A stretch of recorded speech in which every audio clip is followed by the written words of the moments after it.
Welcome to ട്രൈഡോ.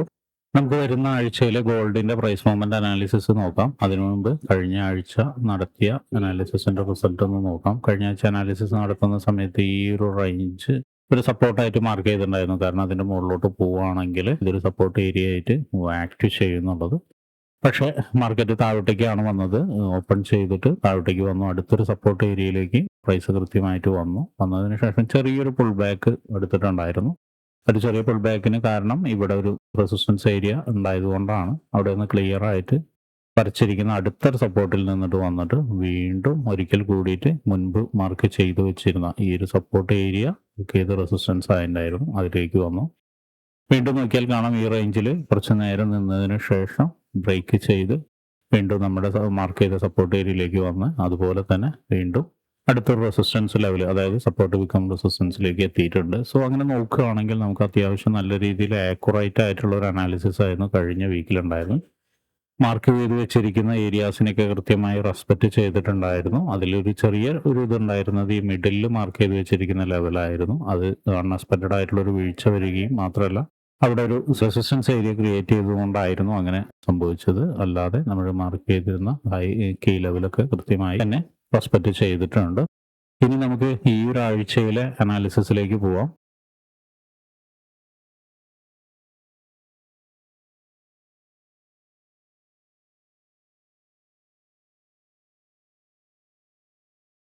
അതിന് monthly ചാർട്ടാണ് എടുത്തിരിക്കുന്നത്. Monthly ചാർട്ടിൽ നോക്കിയാൽ കാണാം കഴിഞ്ഞ മാസത്തെ മന്ത്ലി ലോ പ്രൊട്ടക്റ്റഡ് ആയിട്ട് നിൽക്കുന്നുണ്ട്. ഇപ്പോഴും അത് ബ്രേക്ക് ചെയ്തിട്ടില്ല. അതിൻ്റെ അടുത്ത് വന്നിട്ട് ഒരു സപ്പോർട്ട് എടുത്തിട്ട് ഇപ്പോൾ ഒന്ന് കുറച്ചൊന്ന് മുകളിലോട്ട് കയറിയിട്ടുണ്ട് ഈ ഒരു വീക്ക്. നമുക്ക് എന്തായാലും മന്ത്ലിയിൽ ഒരു പ്രധാനപ്പെട്ട ഏരിയ എന്ന് മാർക്ക് ചെയ്ത് വെക്കുന്ന പോലെ തന്നെ ഈ ഒരു റേഞ്ച്, അതായത് റെഫ്യൂജി വളരെ സ്ട്രോങ് ആയിട്ടുള്ള ഒരു പ്രധാനപ്പെട്ട ഏരിയ ആണ്. ആ ലെവലിനെ മാർക്ക് ചെയ്ത് വെക്കുന്നുണ്ട്. ഇനി അടുത്തൊരു ലെവൽ മാർക്ക് ചെയ്യുന്നത് ഈ ഒരു ഏരിയയും കൂടിയാണ്. മന്ത്ലിയിൽ ഈ രണ്ട് ഏരിയാസിലേക്കായിരിക്കും കൂടുതൽ മാർക്കറ്റ് പ്രൈസ് അപ്രോച്ച് ചെയ്യാൻ സാധ്യത കാണുന്നത്. മാത്രമല്ല മന്ത്ലിയിൽ നിന്ന് നോക്കുന്ന സമയത്തും ഇപ്പോൾ കഴിഞ്ഞ മാസം നല്ലൊരു വീഴ്ച തന്നിട്ടുണ്ട്. അതിന് മുൻപുണ്ടായിരുന്ന 2 മാസം ചെറിയ രീതിയിലുള്ള ഇൻഡിസിഷൻ ആയിരുന്നെങ്കിൽ കഴിഞ്ഞ മാസം നല്ല രീതിയിൽ വീഴ്ച വന്നിട്ടുണ്ട്. സോ അതിൻ്റെ ഒരു കണ്ടിന്യൂഷൻ എന്ന രീതിയിൽ ഈ മന്ത് എക്സ്പെക്റ്റ് ചെയ്യുന്നത് ഈ റേഞ്ചിലേക്ക് തന്നെയാണ്. സോ ഓവറോൾ നോക്കുന്ന സമയത്ത് ഈ റേഞ്ചിലേക്ക് എത്താനുള്ള സാധ്യത ഉണ്ട്. കുറച്ചും കൂടി ഒരു ഡൗൺ ട്രെൻഡ് കണ്ടിന്യൂ ചെയ്യാനുള്ള സാധ്യത കാണുന്നുണ്ട്. പക്ഷെ വീക്കിലിയിലും ഡേയിലും വരുന്ന സമയത്ത് ചിലപ്പോൾ പിക്ചർ ഒന്ന് മാറാം. എന്തായാലും നമുക്ക് വീക്കിലിയിലേക്ക് ഒന്ന് പോവാം.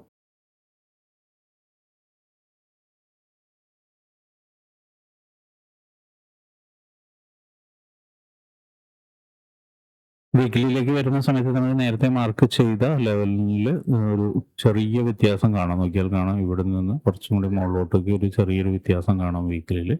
ആ ലെവലിലേക്ക് ഒന്ന് അപ്ഡേറ്റ് ചെയ്യുന്നുണ്ട്, അല്ലെങ്കിൽ അപ്ഗ്രേഡ് ചെയ്യുന്നുണ്ട്.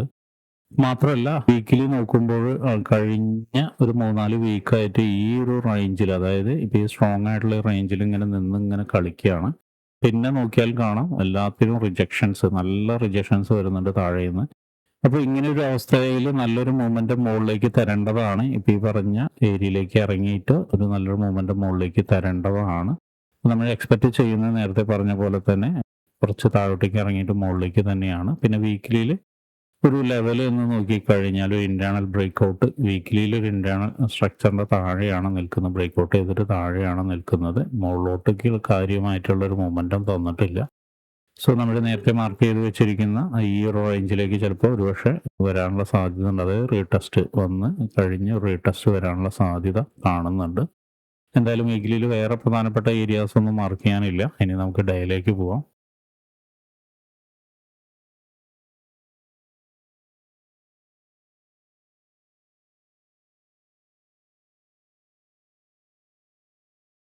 ഡേയിലേക്ക് വരുന്ന സമയത്ത് താഴത്തെ ലെവലുകളൊക്കെ അതുപോലെ തന്നെ നേരത്തെ മാർക്ക് ചെയ്തിരിക്കുന്ന ലെവലുകളൊക്കെ അതുപോലെ തന്നെയാണ് നിൽക്കുന്നത്. അതിൻ്റെ ഇടയിൽ ഒരു 3700ൻ്റെ ഈ ഒരു റേഞ്ചിൽ 700 റേഞ്ചിൽ ഒരു പ്രധാനപ്പെട്ട ലെവൽ കാണുന്നുണ്ട് ഡേയിൽ. ഒന്ന് ജസ്റ്റ് ഒന്ന് ഇപ്പം ഇങ്ങനെ മാർക്ക് ചെയ്തിടുന്നുണ്ട്. എന്തായാലും നമുക്കത് ചെറിയ ടൈം ഫ്രെയിമിലേക്ക് പോകുമ്പോൾ ചിലപ്പോൾ കുറച്ചുകൂടി ക്ലാരിറ്റി കിട്ടും.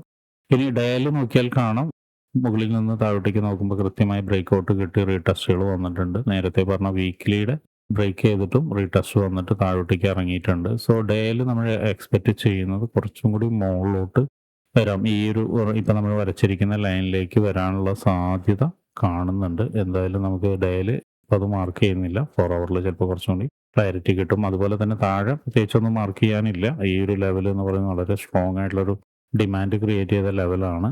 അപ്പോൾ ആ ലെവൽ അതുപോലെ തന്നെ മാർക്ക് ചെയ്ത് വെച്ചിട്ടുണ്ട് ഓൾറെഡി. ഇനി നമുക്ക് 4 ഹവറിലേക്ക് പോവാം.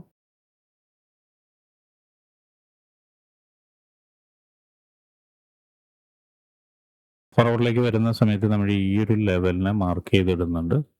ഈ ഒരു റേഞ്ച് അത്യാവശ്യം സ്ട്രോങ് ആയിട്ടുള്ള ഒരു റേഞ്ച് ആയിട്ടാണ് കാണുന്നത്. സോ ഈ ലെവലിനെ മാർക്ക് ചെയ്തിടുന്നുണ്ട്. അതുപോലെ തന്നെ കുറച്ചുകൂടി മുകളിലോട്ട് പോവുകയാണെങ്കിൽ നമുക്ക് ഈ ലെവലും അത്യാവശ്യം സ്ട്രോങ് ആയിട്ടുള്ള ഒരു ലെവലാണ് 4 ഹവറിൻ്റെ. അതും മാർക്ക് ചെയ്തിടുന്നുണ്ട്. ഇനി താഴോട്ടേക്ക് ഇപ്പോൾ ഈ ഒരു റേഞ്ച് ഒരു നല്ല സ്ട്രോങ് ആയിട്ടുള്ള ലെവലാണ്. നമുക്ക് നോക്കിയാൽ കാണാം ഇവിടെ മൾട്ടിപ്പിൾ റിജക്ഷൻ ഒക്കെ കിട്ടിയിട്ടുണ്ട്. അപ്പോൾ സോ 4 ഹവറിലൊരു പ്രധാനപ്പെട്ട ഒരു 3 റേഞ്ച് നമുക്ക് കിട്ടിയിട്ടുണ്ട്. ഇനി മുകളിലോട്ട് പോവുകയാണെങ്കിൽ കുറച്ചുകൂടി മുകളിലോട്ട് പോവുകയാണെങ്കിൽ ഇവിടെ ഒരു നല്ല ഒരു ലെവലുണ്ട്. അതും ഒന്ന് മാർക്ക് ചെയ്തിടുന്നുണ്ട്. ഇത്രയാണ് 4 ഹവറിലെ പ്രധാനപ്പെട്ട ഏരിയാസ് മാർക്ക് ചെയ്തിടുന്നത്. ഇനി നമുക്ക് 1 ഹവറിലേക്ക് പോവാം.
വൺ അവറിൽ വന്ന പ്രധാനപ്പെട്ട ഏരിയാസ് മാർക്ക് ചെയ്ത് വെച്ചിട്ടുണ്ട്. നമുക്ക് അതിൻ്റെയൊക്കെ പ്രൈസ് റേഞ്ചുകളൊന്ന് നോട്ട് ചെയ്ത് വെക്കാം.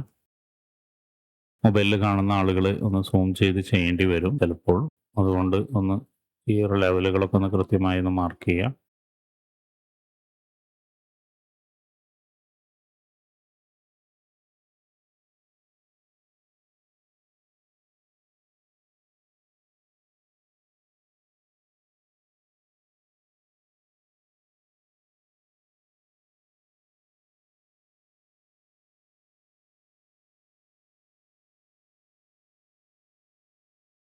ഒന്നെല്ലാവരും ഒന്ന് പ്രത്യേകം ഒന്ന് നോട്ട് ചെയ്ത് വെക്കുക. ഇനി നമുക്ക് അനാലിസിസിലേക്ക് പോവാം. അതിനു മുൻപ് ഒരു പ്രധാനപ്പെട്ട കാര്യം പറയാനുണ്ട്. ട്രേഡ്റൂട്ട് ഒരു ട്രേഡിംഗ് ചലഞ്ച് നടത്തുന്നുണ്ട്. ട്രേഡിംഗ് ചലഞ്ച് എന്ന് പറഞ്ഞാൽ 30 ഡേയ്സ് കൊണ്ട് എങ്ങനെയാണ് ഒരു ഡിസിപ്ലിൻ ട്രേഡർ ആവാം, അല്ലെങ്കിൽ ഒരു ഡിസിപ്ലിൻ ട്രേഡറുടെ മാർഗങ്ങൾ എന്തൊക്കെയാണ് എന്നുള്ളത് ബേസ് ചെയ്തൊരു ട്രേഡിംഗ് ചലഞ്ച് നടത്തുന്നുണ്ട്. എല്ലാ ദിവസവും ലണ്ടൻ സെക്ഷനിലാണ് ട്രേഡിംഗ് നടത്തുന്നത്. ഈ ഒരു ചലഞ്ച് പങ്കെടുക്കാൻ താല്പര്യമുള്ള ആളുകളുണ്ടെങ്കിൽ ഈ ഒരു വീഡിയോയുടെ താഴെ ഇൻട്രസ്റ്റഡ് എന്ന് പറഞ്ഞ് കമൻറ്റ് ചെയ്യുക. ട്രേഡ്റൂട്ട് ആ ഒരു ചലഞ്ചിനെ കുറിച്ച് ചെയ്ത വീഡിയോ ഉണ്ട്, അത് നിങ്ങൾക്ക് അയച്ചു തരുന്നതായിരിക്കും. മാത്രമല്ല ചാനലൊന്ന് സബ്സ്ക്രൈബ് ചെയ്ത് അതുപോലെ തന്നെ നോട്ടിഫിക്കേഷൻ എനേബിൾ ചെയ്ത് വയ്ക്കുക. ഇത് യൂട്യൂബിലാണ് നടത്തുന്നത്. അപ്പോൾ യൂട്യൂബിൽ നടത്തുന്ന സമയത്ത് നിങ്ങൾക്ക് അതിൻ്റെ നോട്ടിഫിക്കേഷൻ കിട്ടുന്നതായിരിക്കും. ഇനി നമുക്ക് ചാർട്ടിലോട്ട് പോവാം. 1 അവർ ചാർട്ടിലോട്ട് വരുന്ന സമയത്ത് നോക്കിയാൽ കാണാം നല്ലൊരു സപ്പോർട്ട് എടുത്തിട്ടുണ്ട്. മുകളിലേക്ക് ഒരു ചെറിയൊരു ഷിഫ്റ്റും തരാനുള്ള ഒരു പ്ലാൻ ഉണ്ട്. പക്ഷേ നമുക്ക് ഇവിടെ 1 അവറിൽ ഈ ഒരു റേഞ്ച് ഒരു പ്രധാനപ്പെട്ട ലെവലാണ്. ഇത് പക്ഷേ ഈ ലെവലിൽ വന്നതിന് ശേഷം ഒരു ചെറിയ പുൾ ബാക്ക് കിട്ടാനുള്ള സാധ്യത ഉണ്ട്. അപ്പോൾ ഈ ലെവലിനെ ഒന്ന് മാർക്ക് ചെയ്ത് വെക്കുന്നുണ്ട്. അതിൻ്റെ പ്രൈസ് റേഞ്ച് ഒന്ന് നോട്ട് ചെയ്ത് വെക്കാം. അപ്പോൾ ഏറെക്കുറെ അവിടേക്ക് അപ്രോച്ച് ചെയ്തിട്ടുണ്ട്. ചിലപ്പോൾ ഒന്നും കൂടി വന്നതിന് ശേഷം പ്രൈസ് ഒന്ന് താഴോട്ടേക്ക് ഇറങ്ങാനുള്ള സാധ്യത ഉണ്ട്. അങ്ങനെയാണെങ്കിൽ ഇപ്പോൾ ഈ സപ്പോർട്ട് എടുത്ത ലെവല് ഈ കാണുന്ന ഏരിയ ഒരു അടുത്ത ഒരു ലെവലായി മാറും. അതായത് സപ്പോർട്ട് ലെവലായി മാറും. ഒരു ചെറിയ റേഞ്ചാണ് 1 ഹവറിൻ്റെ. പക്ഷേ കൺഫർമേഷൻ എടുത്തിട്ട് ട്രേഡ് എടുക്കാമെങ്കിൽ അത്യാവശ്യം മോശമില്ലാത്ത ഒരു ട്രേഡ് കിട്ടുന്ന റേഞ്ചും കൂടിയാണ്. അതിൻ്റെയും പ്രൈസ് ഒന്ന് മാർക്ക് ചെയ്ത് വെച്ചിട്ടുണ്ട്. ഇനി മറ്റൊരു കാര്യം, ചിലപ്പോൾ ഇതിൻ്റെ ഹൈ എടുത്തിട്ട് നമ്മളിപ്പോൾ മാർക്ക് ചെയ്ത് വെച്ചിരിക്കുന്ന സ്ട്രോങ് ലെവലാണെങ്കിൽ ഹൈ എടുത്തിട്ട് ഇവിടെ ഒരു FEG കാണുന്നുണ്ട്. ഒരു FEGയിലേക്ക് വന്നതിന് ശേഷം താഴോട്ടേക്ക് ഇറങ്ങാനുണ്ട്. അപ്പോൾ ശ്രദ്ധിക്കേണ്ട കാര്യം എന്താണെന്ന് വെച്ചിട്ടുണ്ടെങ്കിൽ ഇതിൻ്റെ താഴെ ബ്രേക്ക് ചെയ്യണം. ഇത് നല്ല സ്ട്രോങ് ആയിട്ടുള്ള ഒരു ക്യാൻഡിലോട് കൂടി താഴെ ഇത് ഈ കണ്ട പോലെ തന്നെ താഴെ സ്ട്രോങ് ആയിട്ടുള്ള ക്യാൻഡിലോട് കൂടി ബ്രേക്ക് ചെയ്തിട്ട് അതിലേക്ക് വരുന്ന റീടെസ്റ്റിൽ ഒരു കൺഫർമേഷൻ എടുത്തു കഴിഞ്ഞ് കഴിഞ്ഞാൽ വീണ്ടും ചിലപ്പോൾ ഈ ഒരു ലെവലിലേക്ക് വരാം. അല്ലെങ്കിൽ അത് ബ്രേക്ക് ചെയ്തിട്ട് ചിലപ്പോൾ നന്നായി താഴോട്ടേക്ക് തന്നെ വരാനുള്ള സാധ്യത കാണുന്നുണ്ട്. നമ്മൾ മാർക്ക് ചെയ്ത് വെച്ചിരിക്കുന്ന ഒരു എക്സ്ട്രീം ലെവലുള്ള ഈ ലെവലിലേക്ക് വരാനുള്ള സാധ്യതയും കാണുന്നുണ്ട്. ഇവിടെ വരുമ്പോൾ ശ്രദ്ധിക്കണം. കാരണം നേരത്തെ പറഞ്ഞ പോലെ തന്നെ ഹയർ ടൈം ഫ്രെയിമിൻ്റെ ഒരു FEG ഉണ്ട്. ആ ഒരു FEGയിലേക്ക് ഇറങ്ങിയതിന് ശേഷം ഒരു പക്ഷേ വളരെ പെട്ടെന്ന് തന്നെ മുകളിലോട്ടൊരു മൊമെൻറ്റം തരാം. അതായത് ഇവിടെ വന്ന് ഒരു വളരെ പെട്ടെന്ന് തന്നെ ഒരു മൊമെൻറ്റം മുകളിലോട്ട് തരാം. അപ്പോൾ അതൊന്ന് നോട്ട് ചെയ്യുക. കാരണം വളരെയധികം സ്ട്രോങ് ആയിട്ടുള്ള ഒരു FEG ആണ് ഈ കാണുന്നത്. അതിൽ തന്നെ FEGയിൽ തന്നെ 2-3 ലെവലുകളുണ്ട്. ചിലപ്പോൾ ഇവിടെ വന്നതിന് ശേഷം ഒരു മൊമെൻറ്റം മുകളിലേക്ക് തരാം. അല്ലെങ്കിൽ ഇവിടെ വന്നിട്ട് ബ്രേക്ക് ചെയ്തിട്ട് ചിലപ്പോൾ കുറച്ച് നേരം ഇങ്ങനെ നിന്നിട്ട് വീണ്ടും മാർക്കറ്റ് അടുത്ത ലെവലിലേക്ക് വരാം. അപ്പോൾ ഇതിൽ നിന്നൊക്കെ എക്സ്പെക്റ്റ് ചെയ്യുന്നുണ്ട്. വലിയ മൊമെൻറ്റുകൾ എക്സ്പെക്റ്റ് ചെയ്യുന്നുണ്ട്. അത്യാവശ്യം സ്ട്രോങ് ആയിട്ടുള്ള ലെവലുകളാണ്. അപ്പോൾ അതൊന്ന് നോട്ട് ചെയ്ത് വെക്കുക. ഇനി അടുത്തൊരു കാര്യം എന്ന് വെച്ചിട്ടുണ്ടെങ്കിൽ ഈ ഒരു റേഞ്ചിലേക്ക് വന്നതിന് ശേഷം ഇതും അത്യാവശ്യം സ്ട്രോങ് ആയിട്ടുള്ള ഒരു ലെവലാണ്. അപ്പോൾ ഈ റേഞ്ചിലേക്ക് വന്നതിന് ശേഷം ചിലപ്പോൾ പുൾ ബാക്ക് നമുക്ക് എക്സ്പെക്റ്റ് ചെയ്യാവുന്നതാണ്. അത് പുൾ ബാക്ക് വന്നിട്ട് അടുത്തൊരു ഏരിയയിലേക്ക് ഈ ഒരു ലെവൽ വരെ എത്താനും സാധ്യത ഉണ്ട്. നമുക്ക് തള്ളിക്കളയാൻ കഴിയില്ല. വളരെ സ്ട്രോങ് ആയിട്ടുള്ള ഒരു ലെവലാണ്. അതും ഇവിടെ നിന്ന് നോക്കിയാൽ കാണാം നല്ലൊരു സപ്ലൈ ഒക്കെ നടന്ന ഒരു ലെവലൊക്കെയാണ്. അപ്പോൾ അവിടേക്ക് വരിക എന്ന് വെച്ചിട്ടുണ്ടെങ്കിൽ ചിലപ്പോൾ ഇതിലേക്ക് ജസ്റ്റ് എത്തുന്നതിന് മുന്നേ തന്നെ ചിലപ്പോൾ റിജക്ഷൻ കിട്ടാൻ സാധ്യതയുള്ള ഒരു ലെവൽ ഈ കാണുന്ന ബ്ലൂ ലൈൻ വരച്ചതാണ്. അവിടെ വന്നിട്ട് ചിലപ്പോൾ ഒന്ന് റെസിസ്റ്റൻസ് എടുത്തിട്ട് ചിലപ്പോൾ റിജക്ഷൻ കിട്ടാനുള്ള സാധ്യത കാണുന്നുണ്ട്. അപ്പോൾ അതൊന്ന് നോട്ട് ചെയ്ത് വയ്ക്കാം.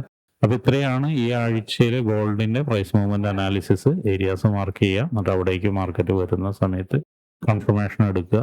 എന്നിട്ട് ട്രേഡ് ചെയ്യാൻ ശ്രമിക്കുക. ഒരു കാര്യം പ്രത്യേകം ശ്രദ്ധിക്കേണ്ടത്, ട്രെൻഡിന് അനുകൂലമായിട്ട് ട്രേഡ് ചെയ്യാൻ ശ്രമിക്കുക. സപ്പോർട്ട് ആൻഡ് റെസിസ്റ്റൻസ് ക്ലിയർ ആയിട്ട് തന്നെ മാർക്ക് ചെയ്ത് വെക്കണം. അവിടേക്ക് വരുന്ന സമയത്ത് ഉണ്ടാവുന്ന റിജക്ഷൻ പാറ്റേണുകൾ, റിജക്ഷൻ ക്യാൻഡിൽ 6ൻ്റെ ഇത് ബേസ് ചെയ്തിട്ടൊക്കെ നമുക്ക് ട്രേഡ് എടുക്കാവുന്നതാണ്.